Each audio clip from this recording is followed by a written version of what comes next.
Good morning, dear students. Today we will start the next topic of this chapter, and this chapter is all about the Mesopotamian civilization. So we are in this particular topic today, urbanization in southern Mesopotamia, temples and kings. So we will know how urbanization developed in the southern part of Mesopotamia. So in the geography and Mesopotamia part, you have known about the southern part of Mesopotamia, isn't it? So there were lots of urban centers in the southern part of Mesopotamia. So how this urban center developed and about temples and kings which were part of the cities in the southern Mesopotamia area. So from 5000 BCE, so this is the time period. BCE means before common era. I already did this part with you all. What do you mean by BCE, CE, and from where this particular term came from, okay, by taking the base of Jesus Christ's birth. Okay, we had divided this particular periods like BCE, that means before common era, and CE, after the birth of Jesus Christ. Now, from 5000 BCE, settlements had begun to develop in southern Mesopotamia. So we are focusing on the southern part of Mesopotamia. So in the southern part of Mesopotamia, from 5000 BCE, the settlements or the development of urban centers, okay, begun.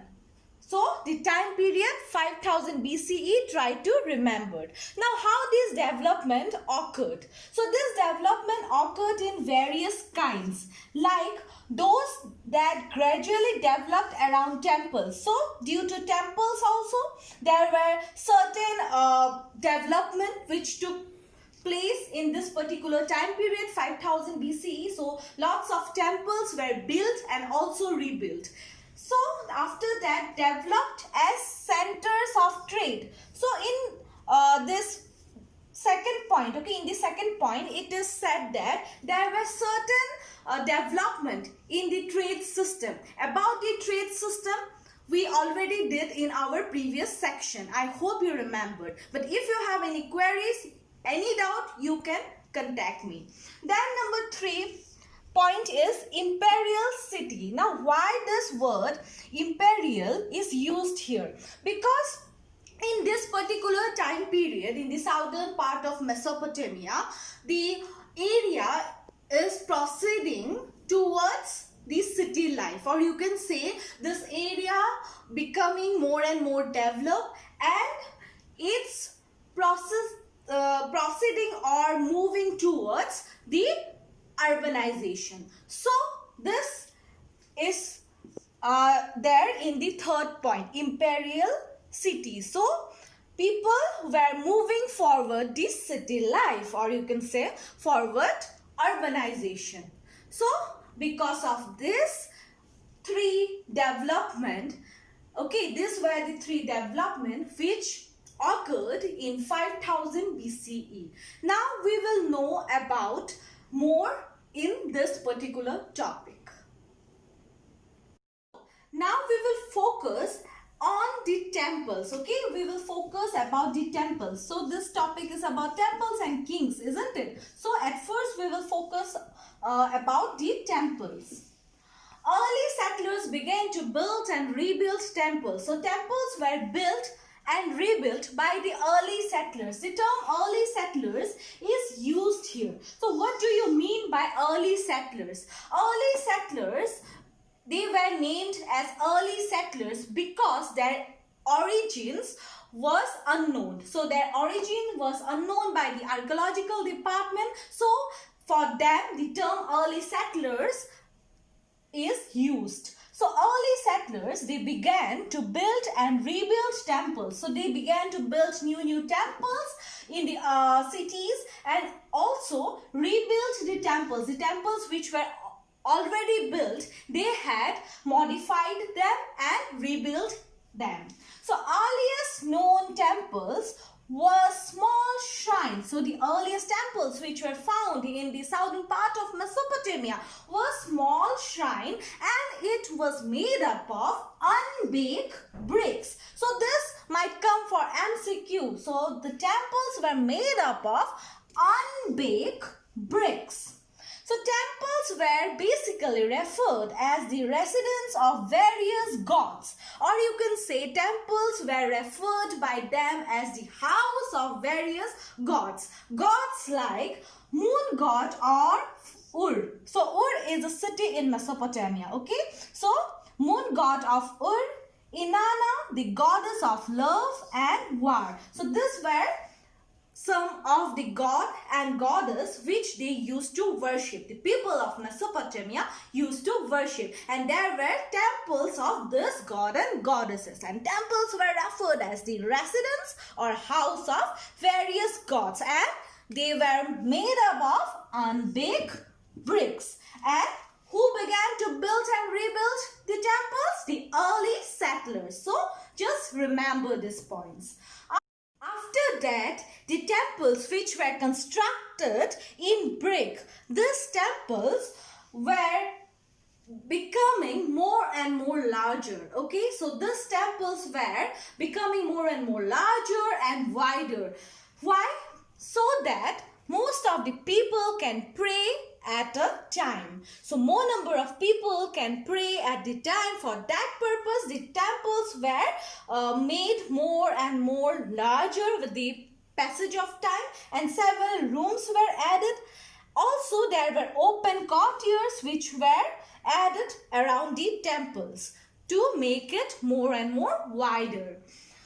God was the theoretical owner of the agricultural fields, the fisheries, herds of local community. So for the Mesopotamians, God was the sole owner of everything. Whatever they had because of God only. And God is the sole owner of everything. That's why they had used the word theoretical here. So God was the sole owner or theoretical owner of the agricultural fields, fisheries, and groups of local communities. So for them, God is everything, and God was the sole owner of everything, whatever they have.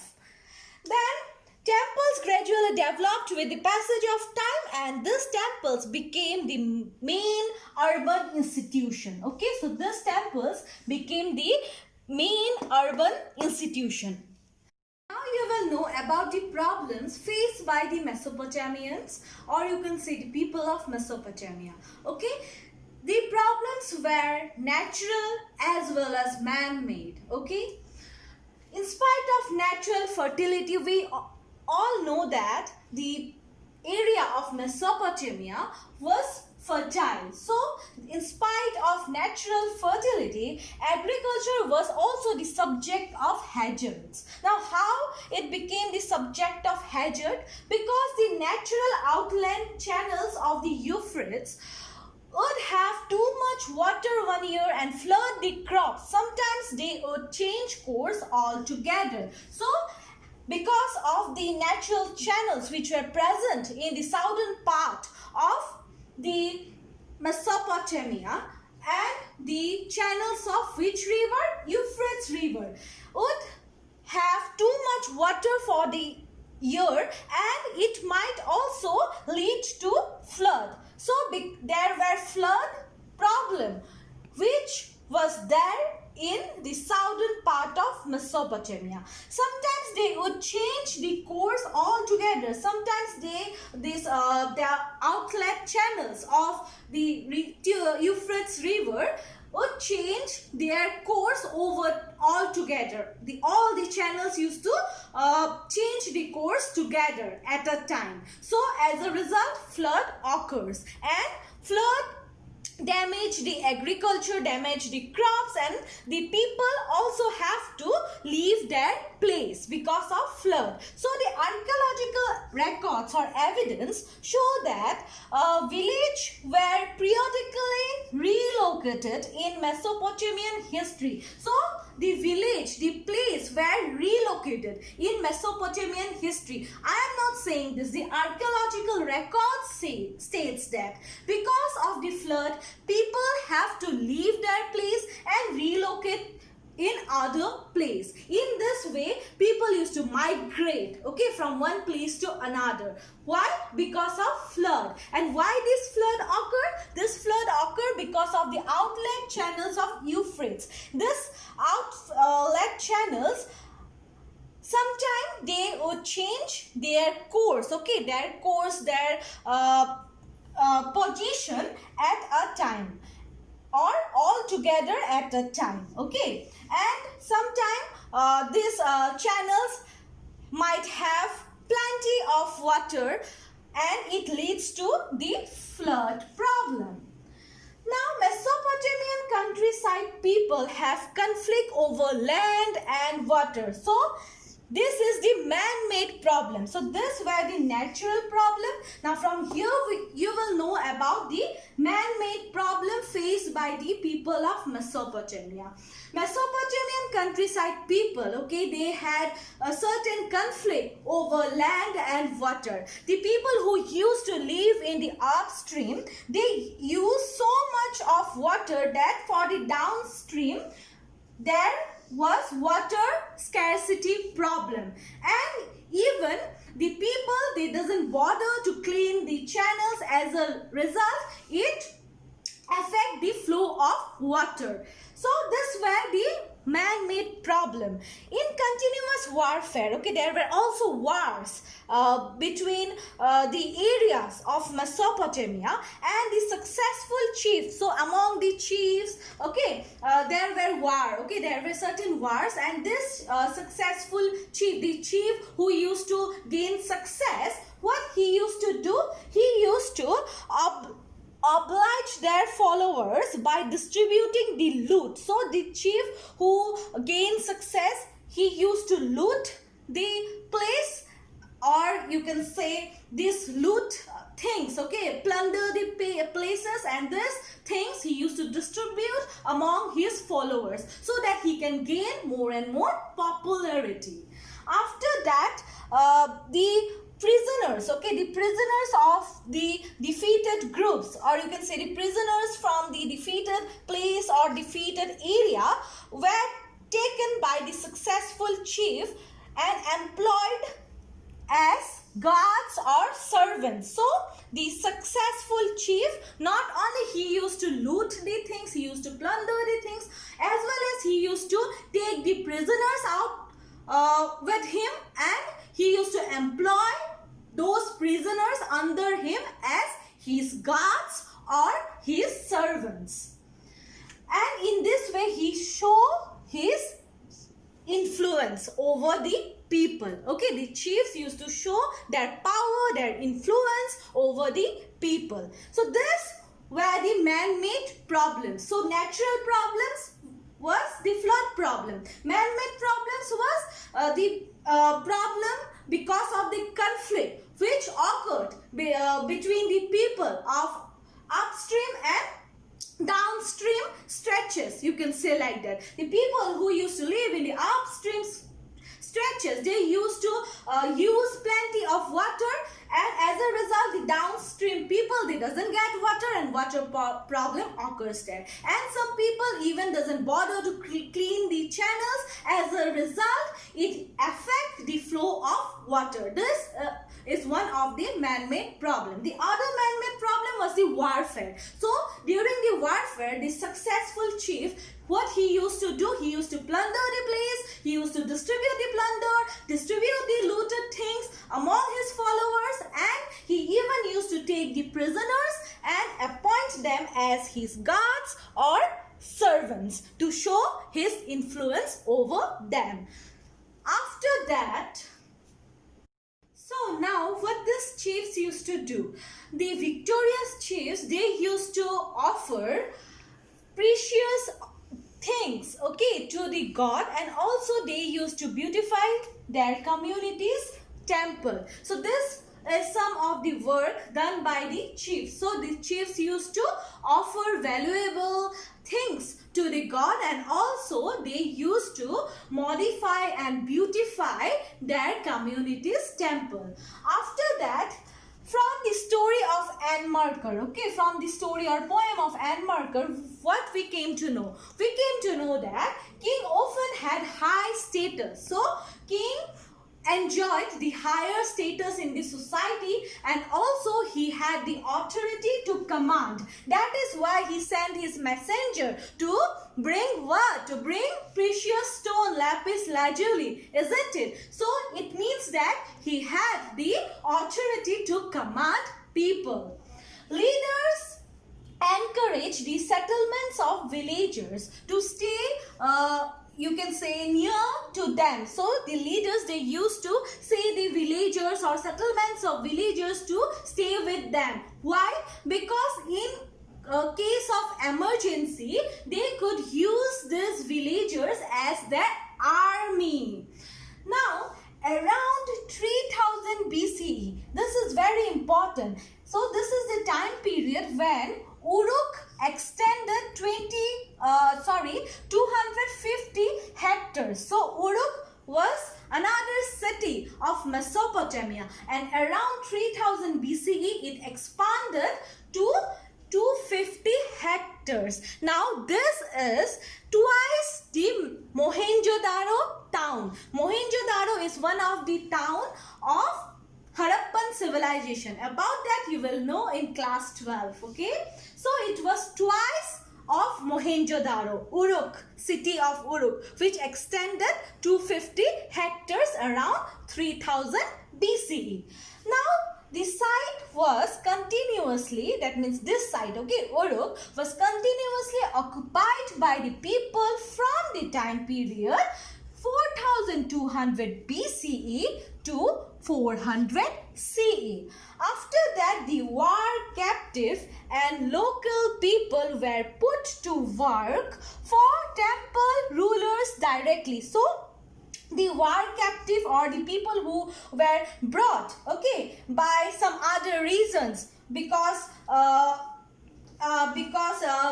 the chiefs or ruler had won the battle, okay. So this war captive and local people used to work for the ruler, okay, and their work was directly related to the ruler, and also they were involved in the works of temple. So the local people and war captive used to work in temples and for the rulers directly, and in return of their work, okay.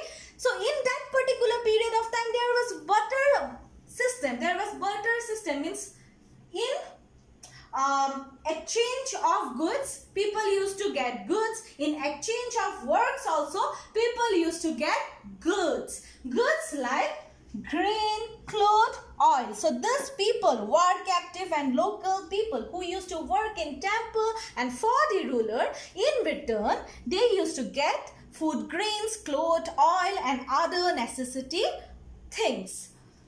Technical advancement also took place in this particular era. Okay, so in the Mesopotamian cities of southern part, there were technical advancements as well. Labor work, okay, laborers used to work, and as a result, there were technical advancements in the city. At Uruk, now you will get about the one of the example of its technical advancement. So at Uruk, 3000 BCE, this is the time period when there were lots of bronze tools which were you can say made by the people, and various crafts were also made by the people. Architect also learned, okay, at Uruk around 3000 BCE, in this particular time period, architect also learned how to make brick columns. So these were some of the technical advancement which took place in the southern part of Mesopotamia. Technical landmark, okay, the example of technical landmark is also of Potter's wheel. Okay, Potter's wheel was developed and it resulted mass production of similar types of pots. Okay, so technical advancement also took place in the southern part of Mesopotamia.